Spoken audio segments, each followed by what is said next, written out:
Welcome all. I'm very excited about this topic right now. The topic is freedom of assembly and restrictions, section 144 and 141. Okay, we will talk about it. This is very important topic for all of you. And this topic falls under Article 19, subsection 1, subsection B. Okay. The first point is every citizen of India has the right to assemble peacefully and without arms. So what does it mean? It simply means you can gather people at a single place, but there should not be any intention of harming anybody or carrying any kind of weapon. Okay, तो ये आपको ध्यान रखना है कि every citizen of India, जो भी India के नागरिक हैं, they have a right to assemble peacefully. ठीक है, पीसेबली मतलब शांति पूर्वक उन्हें इकट्ठा होने का अधिकार है without using arms. Okay. Second point is freedom of peaceful assembly is a right available to the citizens to come together and collectively express, promote their ideas and defend them collectively.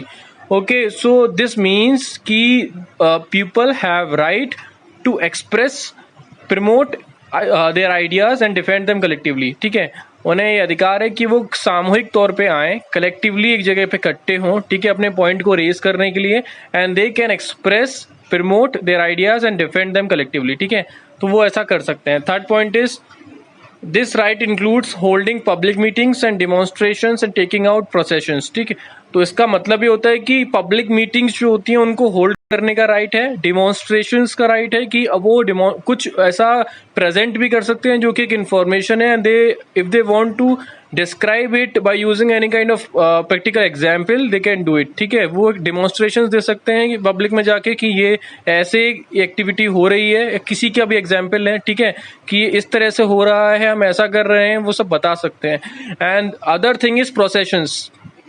Procession simply means कि आप देखते होंगे funerals होते हैं. Processions means एक single objective के लिए जो कि काम, जो कि पीसफुल एक ऑब्जेक्टिव है, लाइक किसी का फ्यूनरल है तो वो गैदरिंग कर रहा है, ठीक है, सेंटिमेंटल है, तो वो गैदरिंग पीसफुल है और एक लाइन में जा रही है, दैट इज कॉल्ड, जो लाइन में इकट्ठा होकर लाइन से जाते हैं, ठीक है, और किसी एक मोटिव के लिए कि एक फ्यूनरल है तो उसे प्रोसेशन बोलते हैं, जो कि निकाल सकते हो आप. ठीक है, तो here is the example of demonstration that we are talking about, कि किसी को कुछ समझाना है, प्रेजेंटेशन देना है, पब्लिक मीटिंग है, ठीक है, तो वो सब आप कर सकते हो. ठीक है. Second is these are the example of processions. Funerals हैं, ठीक है, सेरेमनीज हैं.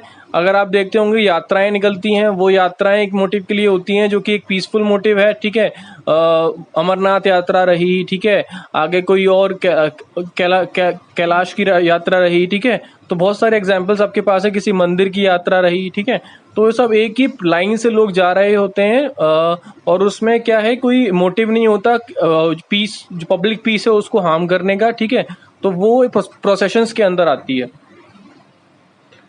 Next point is carrying any kind of arms to breach the public peace or with the motive of spreading disorder or violence. Riots are not protected under these freedoms of peaceful assembly.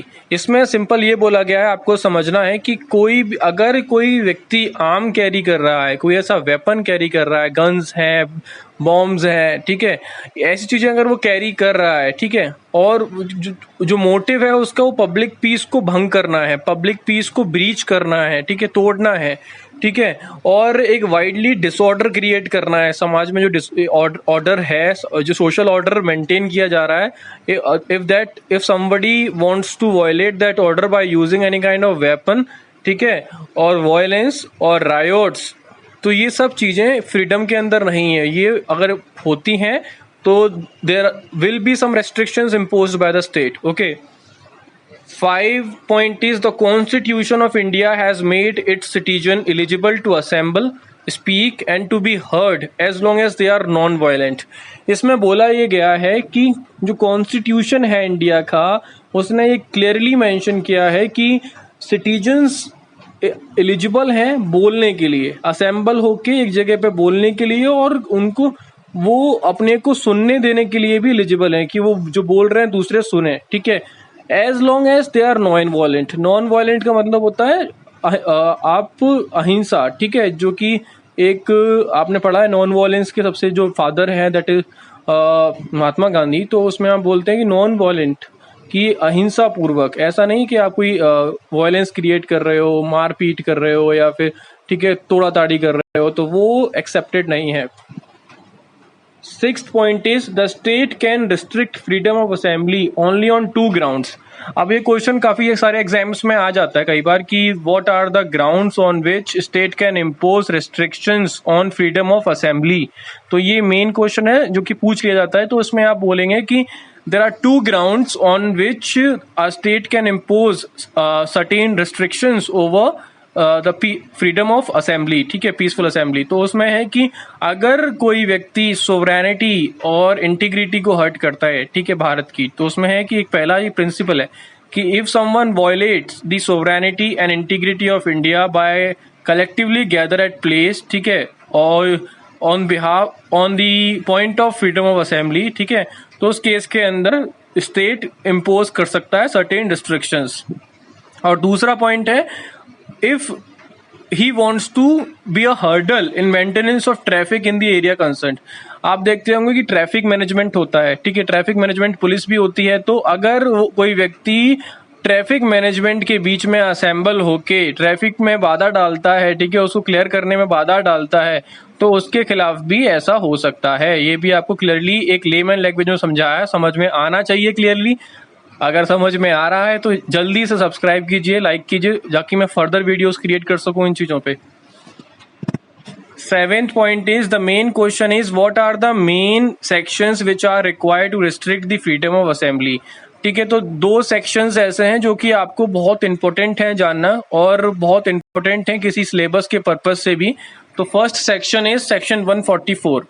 आपने देखा होगा इस समय भी जो pandemic time चल रहा है world wide, that is corona virus, इस केस के अंदर भी governments are imposing this section in certain areas, ठीक है, जहाँ पे जो पीसफुल असेंबली वाला जो सेक्शन है वो क्लियरली एक करंट इशू है जो कि गवर्नमेंट ने कर रखा है। ठीक है, हम 2019 और 20 से ये 144 काफी इंपोर्टेंस में आया है।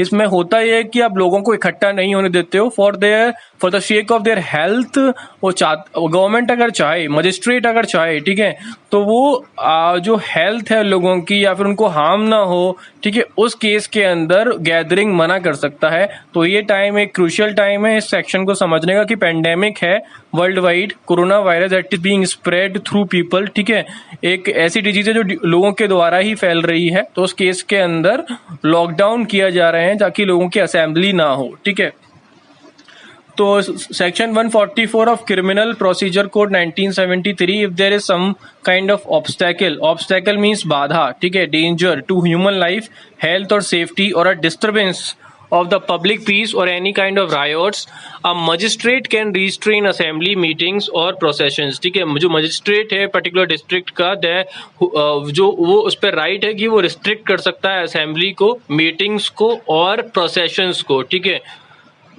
Second main article is under second main section is IPC 141। ठीक है, ये आपको ध्यान है, इंडियन पेनल कोड का है ये। ठीक है, 141 सेक्शन, इसके तहत असेंबली ऑफ 5 और मोर पर्सन इज रिस्ट्रिक्टेड। 5 और 5 से ज्यादा लोगों की जो गैदरिंग है वो रिस्ट्रिक्ट की जा सकती है if it is done with the motive of using criminal force. अगर कोई ऐसा मोटिव है जो क्रिमिनल फोर्स यूज करना है, ठीक है, किसके अगेंस्ट, गवर्नमेंट्स के अगेंस्ट, ठीक है, और किसी लॉ को एग्जीक्यूट होने से रोकने के लिए अगर कोई व्यक्ति ऐसा करता है कि या तो वो क्रिमिनल फोर्स यूज कर रहा है गवर्नमेंट्स के खिलाफ चाहता है, ठीक है, या कोई लॉ जो एग्जीक्यूट किया जा रहा है उसमें वो बाधा बनना चाहता है कि वो एग्जीक्यूट ना हो, ठीक है, और किसी व्यक्ति की फोर्सफुली प्रॉपर्टी को एक्युपाई किया हुआ है, ठीक है, या किसी को कंपेल कर रहा है कोई इलीगल काम करने के लिए, तो उस केस के अंदर government can restrict the freedom of assembly for 5 और मोर पीपल। ठीक है, तो ये आपको ये समझना है। I hope you like my video. If you like it please subscribe my channel and be with me. Thanks for watching this video.